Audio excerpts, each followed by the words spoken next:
Ok, bueno. Entonces, la profesora, la doctora Isineser de Landaeta, como ustedes saben, es la directora de esta maestría, además la presidenta honoraria del CENAVI, es presidente de la Academia Nacional de Medicina y bueno, tiene un extenso currículo que no puedo decirlo ahorita porque se me va a ir todo el tiempo de grabación. Ella es la profesora de varias de las asignaturas, una de ellas es de Historia de la Bioética y bueno, va a tener con ustedes por eso esta primera clase de esta asignatura que se llama Historia de la Bioética. Adelante, doctora. Muchas gracias por la presentación. Ajá. Fíjense que el nombre de la clase, de la conferencia que vamos a tener, de la clase que vamos a tener hoy, es hitos en la historia de la bioética. ¿Por qué hitos? Porque no podemos decir que vamos a hacer una historia detallada de la bioética. Nos vamos a detener en algunos de los aspectos más importantes en el surgimiento de la bioética, como veremos, y por supuesto ustedes después complementarán los detalles cuando vayan estudiando y sumergiéndose en el estudio de esa historia. La, la siguiente, Gladys, por favor. Si recapitulamos sobre la gigantesca revolución que ha ocurrido en el campo, sobre todo en el campo de la medicina y en muchos otros, por supuesto, de la ciencia, a consecuencia de las metas espectaculares que han sido alcanzados por esa ciencia desde la segunda mitad del siglo XX hasta lo que va del siglo XXI, nos daremos cuenta de que la aplicación de los conocimientos y de la tecnología ha sido hecha con la mayor audacia para intervenir la vida humana. Esa intervención con esas características es lo que ha dado origen a la bioética como respuesta a un problema o a los problemas éticos que se generan, sobre todo por la aplicación de la tecnología biomédica al ser humano. Esto es cuando la bioética nace. Después, claro, se extiende a muchos otros campos, que no es simplemente la aplicación al ser humano. Y ya lo vamos a ver. Yo comparto con muchos estudiosos el criterio que también sostiene Diego Gracia,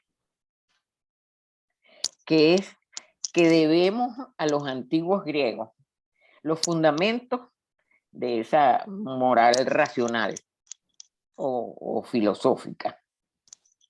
De acuerdo con Diego Gracia, antes de Grecia no existe en el rigor de los términos la ética. Será necesario entonces partir de esta época histórica para iniciar ese camino que nos va a conducir de la ética clásica, vamos a decir así, a la moderna bioética. Sin embargo, es necesario insistir en que la gran cuestión del bien y del mal, el conflicto entre el deber y el querer, ha acompañado al hombre desde el primer momento de su existencia. Y aun cuando se hayan querido buscar razones económicas, políticas o sociales para explicarlo, bueno, eso parece perenne, vamos a decir así, en la existencia humana. La siguiente. De tal manera que a través del tiempo se ha intentado obtener de la reflexión bioética, sino la solución, al menos la adecuada consideración de los conflictos o dilemas que van a ser objeto de un juicio moral, siempre a través del estudio y la comprensión del hombre en un marco de referencia de una jerarquía de valores. La próxima.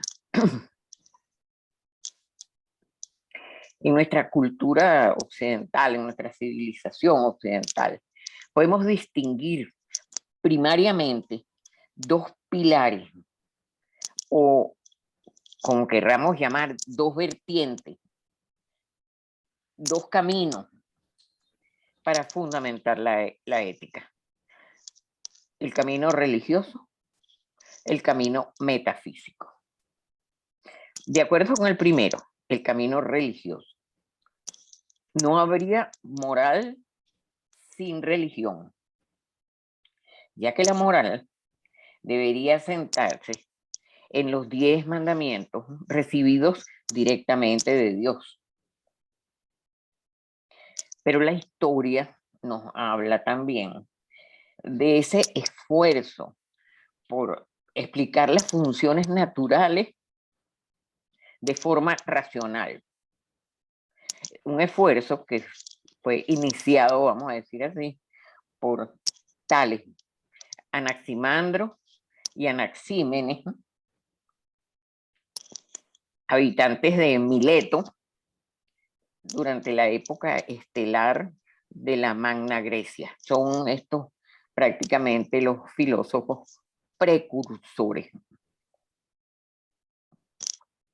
Siguiente. Pero es Sócrates. Fíjense, más o menos siglo V antes de Cristo. En su búsqueda del bien, el iniciador de la investigación del hombre como sujeto moral, y representa, junto con Platón y con Aristóteles, la cúspide del pensamiento ético y filosófico. Siglo IV, siglo IV antes de Cristo, y todavía la vigencia de estos grandes filósofos continúa intacta, diría yo. Desde un punto de vista etimológico,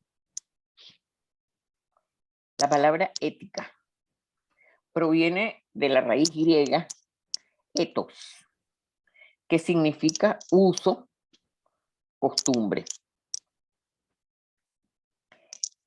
La palabra ethos tiene dos grafías. Con la letra eta significa residencia, morada, lugar donde se habita. Escrita con la letra epsilon, se refiere a las disposiciones del hombre en la vida, el carácter, el modo de ser, las costumbres, en suma, la moral. Ambos términos fueron traducidos al latín por Cicerón, y Cicerón los tradujo con los términos mos, mores, en latín, es decir, costumbre. Y en la filosofía escolástica se conoce como habitus, que quiere decir hábito. Es considerada entonces la ética como una disciplina filosófica desde que Aristóteles le confiere la categoría de disciplina. En el mundo romano, el término mos, mores, mos la palabra y su declinación latina, mores, tiene el mismo significado, uso, hábito, costumbre, utilizado como sustantivo. pero también puede ser utilizado como adjetivo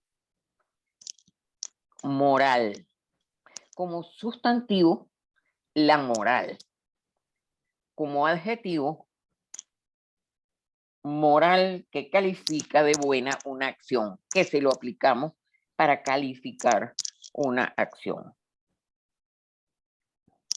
La ética, entonces, forma parte, junto con la teología moral, de las llamadas ciencias de los valores.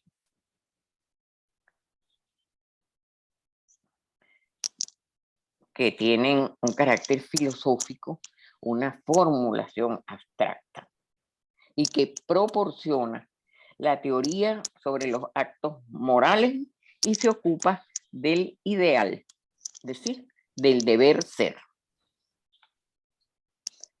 A pesar de que en general, vamos a decir, se utiliza como sinónimo de moral. La gente habla de ética y moral, y como si fueran sinónimos. Realmente, en la discusión filosófica, el término moral se aplica a aquellos actos humanos que califican como buenos, apegados a las normas de acuerdo con los juicios de valor. La próxima. Perdón. Resulta entonces que la ética de los griegos es una ética naturalista, ya que considera moral lo que se ajusta al orden natural. Y esto se evidencia especialmente en la filosofía estoica, que es la corriente filosófica que ejerce tanta influencia en la cultura occidental, sobre todo después de la aparición del cristianismo. Porque esta es la filosofía estoica, la que adopta la religión cristiana. Y son entonces esos filósofos estoicos los que desarrollan la teoría de la existencia en el hombre de una conciencia moral innata, anterior a los mandatos de la religión, y difunden esta conciencia moral como ley natural. Es lo que conocemos como ley natural. Non scripta sed nata lex. Quiere decir que es una ley no escrita, que es una ley innata en las personas. De esta manera, es como ellos consideran esa conciencia moral o esa ley natural que además identifica sus exigencias con las de la divina razón. Entonces, están, vamos a decir, de acuerdo, en sintonía, la ley natural y la razón divina. Esta fundamentación de la ética, que es asumida por los padres de la Iglesia, saben, los padres de la Iglesia son esos primeros cristianos que se destacan en la enseñanza del cristianismo en los primeritos siglos, de los primeros 5 siglos, vamos a decir así, después del nacimiento de Cristo, después de la aparición de la religión cristiana. Esta fundamentación entonces es asumida por estos padres de la Iglesia desde esos primeros siglos de esta época histórica, y esa es la que predomina durante toda la Edad Media y alcanza su máximo desarrollo con la filosofía escolástica de Tomás de Aquino en el siglo XIII, como lo vamos a ver después, cuando lleguemos al siglo XIII. La siguiente. La ética, entonces, acompaña al hombre y a la medicina con un carácter preferencial. Fíjense por qué.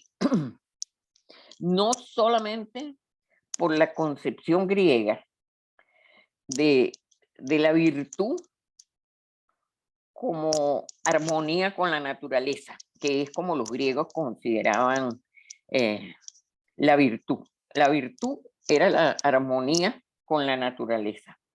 Y la salud como era sinónimo para los griegos de equilibrio o belleza. Ustedes se acuerdan de la roca Tarpeya, por donde eran arrojados todas las personas, que los niños, sobre todo, que tuvieran deformaciones. La salud era considerada como equilibrio o belleza, por lo que la moral toma como modelo a la medicina. Pero también porque la medicina constituye un arte que involucra a los seres humanos en sus decisiones, por lo que puede afirmarse que todas las decisiones médicas son decisiones éticas que requieren de la elaboración de juicios de valor, además, por supuesto, de los juicios racionales. La siguiente. Entonces, esa fundamentación naturalista de la ética de la que venimos hablando desde los griegos se va a mantener desde esa edad antigua, y Hipócrates y Galeno transitan, vamos a decir, ese camino, y viene siendo un hecho posterior al Renacimiento, cuando el orden natural va a comenzar a diferenciarse en orden físico y orden moral. No podemos dejar de mencionar en esta visión, vamos a decir así, abuelo de paro, la gran contribución de Hume y de Kant a la consolidación de esa diferenciación de orden natural en orden físico y orden moral.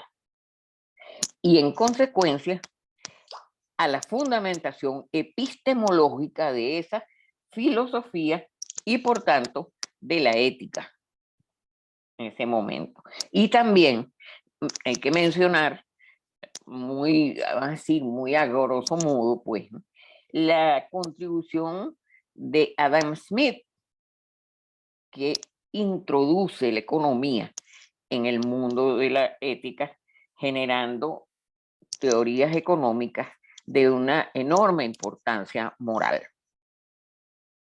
La próxima. La licencia que nos concede el referirnos a hitos, como les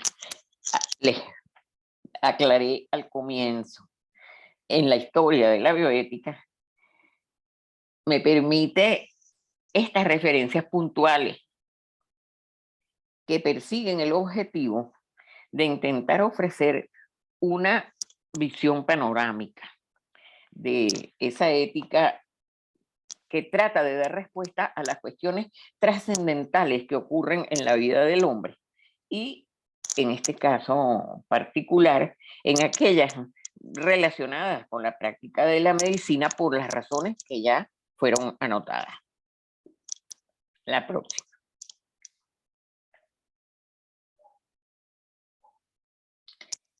Entonces, ese avasallante progreso científico del que hablábamos al comienzo, que comprende la segunda mitad del siglo XX y todo lo que va, por supuesto, del XXI, sobre todo en lo referido al campo biomédico, ha sobrepasado las posibilidades de la ética tradicional para dar respuesta a las necesidades generadas por ese conocimiento. Entonces nos enfrentamos hoy en día a situaciones que hasta ayer eran situaciones de ciencia ficción y que se han hecho reales y para las cuales debemos encontrar nuevas respuestas. La biología en general, no, la anterior, la biología en general y la medicina en particular, como ya dijimos, se han ido transformando con ese proceso de una ciencia descriptiva, como era la biología, y una ciencia curativa, como la medicina, como las habíamos conocido siempre, en poderosas herramientas de manipulación de la vida humana y de control del ambiente vital. Siguiente.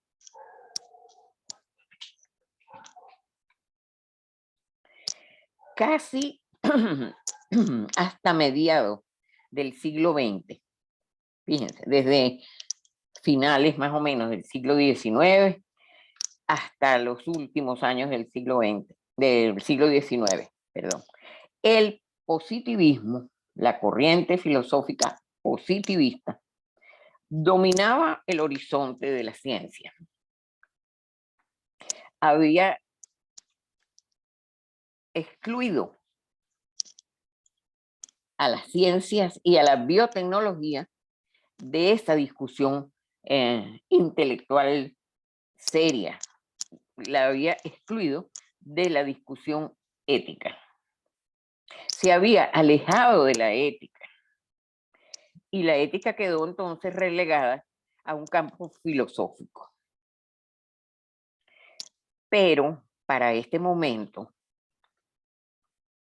vamos a decir finales del siglo XIX y mediados del siglo XX, comienza a surgir en los científicos una seria preocupación por los problemas que tanto para el presente como para el futuro podía generar la aplicación indiscriminada de esas nuevas tecnologías. Próxima. El padre Alfonso Llano, creo que ya lo hemos mencionado, destaca él tiene su libro, ¿Qué es bioética? En este libro, ¿Qué es bioética? El padre Llano destaca entre los antecesores importantes para el surgimiento de la bioética a las obras de Teilhard de Chardin, de Margaret Mead, de Paul Ramsey y particularmente de Aldo Leopold. Como ustedes saben, Margaret Mead es la antropóloga, Paul Ramsey el microbiólogo, Teilhard de Chardin es filósofo que han sido sumamente importantes y han tenido una gran influencia con su trabajo. Y él los califica, el padre Llano, de científicos humanistas. Esto antes de que se comenzara ni a pensar en bioética, por supuesto. El mismo bioquímico Frank Rensselaer Potter, el, vamos a decir, creador de la bioética, reconoce, junto con el padre Llano, la iniciativa de Aldo Leopold, que es un ingeniero forestal, quien ya desde el año 1949 propone extender la ética a la relación del hombre con el ambiente, en vista del maltrato y de la depredación del ambiente que él constataba con una enorme preocupación. Pero es realmente Potter Frank Rensselaer Potter, un oncólogo bioquímico de la Universidad de Wisconsin, el cual emplea el término bioética con la connotación con que lo conocemos hoy en día, porque el creador del término bioética fue un monje alemán. En el año 1927 escribe Fritz Jarr. Él escribe un trabajo en la revista Cosmos que se titula Bioética, pero eso no tuvo repercusión hasta que Potter en el año 70 rescata el término bioética, y entonces lo utiliza Potter por primera vez en el año 1970 en ese artículo que él escribe en la revista Perspectivas de Biología y Medicina, un artículo que titula Bioética, la ciencia de la supervivencia. Esto, como les digo, es en el 1970, a finales de este año. También publica en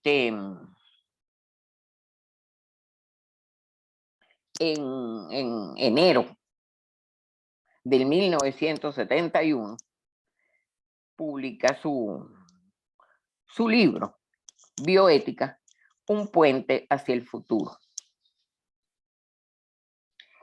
En ese libro, él establece como objetivo esto que decimos aquí: contribuir al futuro de la especie humana, promoviendo la formación de una nueva disciplina, la disciplina de la bioética, concibiendo a la bioética como un puente entre las ciencias y las humanidades, como el diálogo necesario entre los científicos y los humanistas para contribuir al futuro de la especie humana,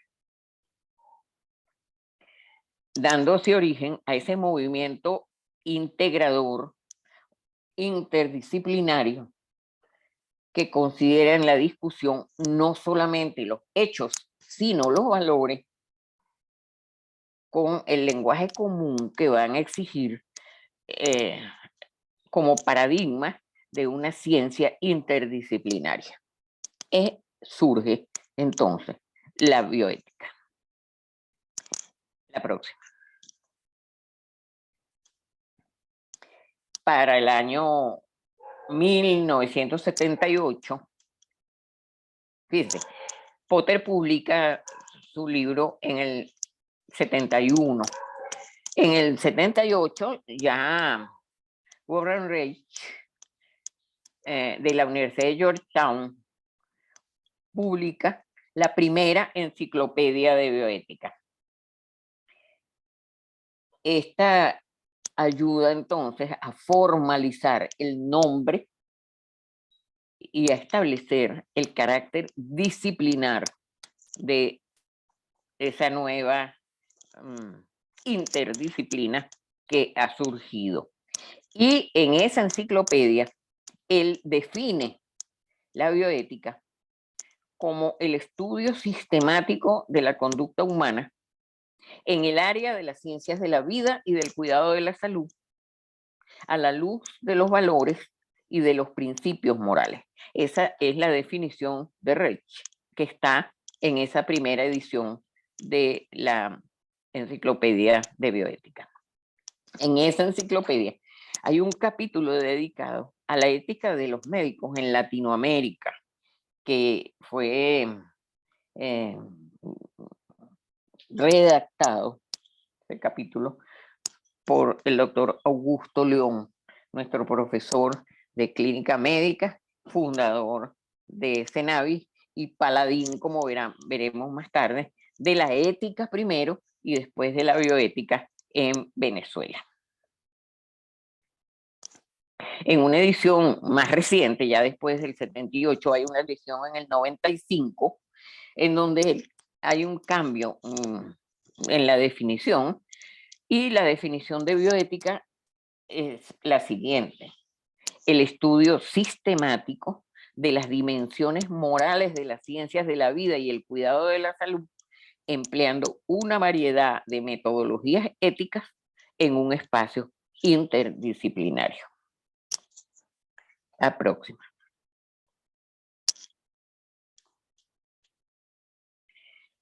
Bueno, ¿recuerdan el libro de Potter en enero del 71?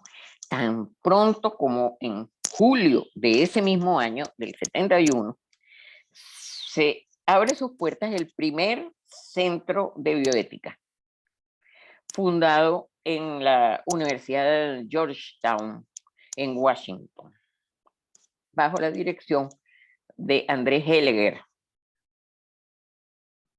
Este centro se funda con el auspicio de la familia Kennedy, por eso se llama el Instituto para el Estudio de la Reproducción Humana y de la Bioética, y lleva los nombres de Joseph y Rose Kennedy.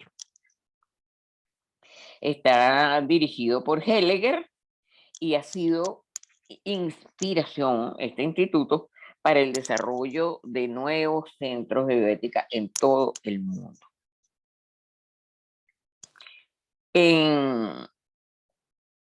Más o menos en este mismo orden de ideas, vamos a decir, mencionamos la creación del Hastings Center on Hudson de Nueva York. Este lo dirige el doctor Daniel Callahan, y él está fundado en 1969, fíjense, anterior, pero no lo consideramos el primero, a pesar de que él ya había surgido primero, porque el estudio de la bioética solamente se inició en él a partir del 1973.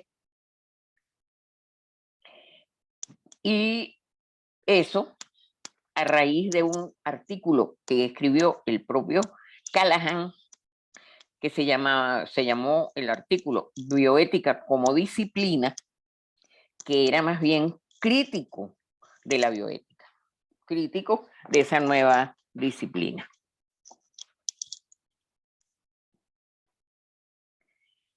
El primer centro de Europa de bioética fue fundado por el médico jesuita Francesc Cavell.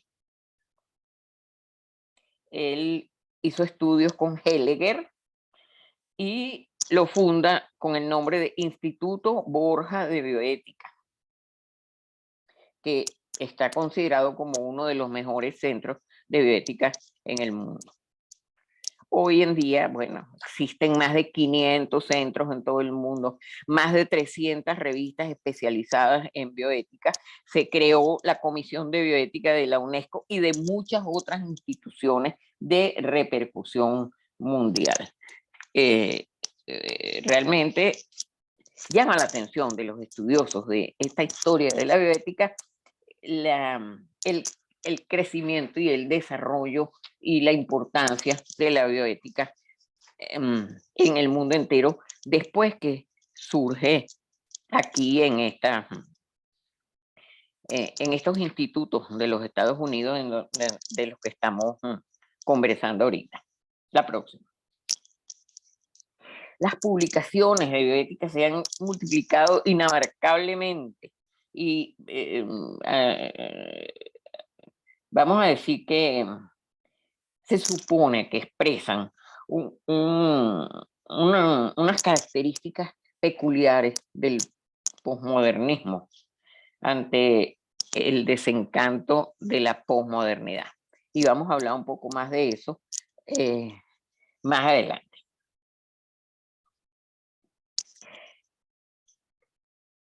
El extraordinario desarrollo y la acogida universal de esa disciplina aparentemente surge por la necesidad de ese diálogo interdisciplinario entre la filosofía, la medicina y la ética. Y de acuerdo con el propio Reich, la palabra bioética es muy sugestiva y poderosa. Sugiere un nuevo foco, una nueva reunión de disciplinas en una nueva forma y con un nuevo foro que tendió a neutralizar el tinte ideológico que la gente asociaba con la palabra ética. La siguiente. Entonces, ¿cuáles fueron esos acontecimientos que intervienen en el nacimiento de esta moderna disciplina? El lugar, los Estados Unidos, el año 1960. Fíjense, estos acontecimientos son por lo menos 10 años anteriores al surgimiento de la obra de Potter. Vamos a decir que son antecedentes. En estos hechos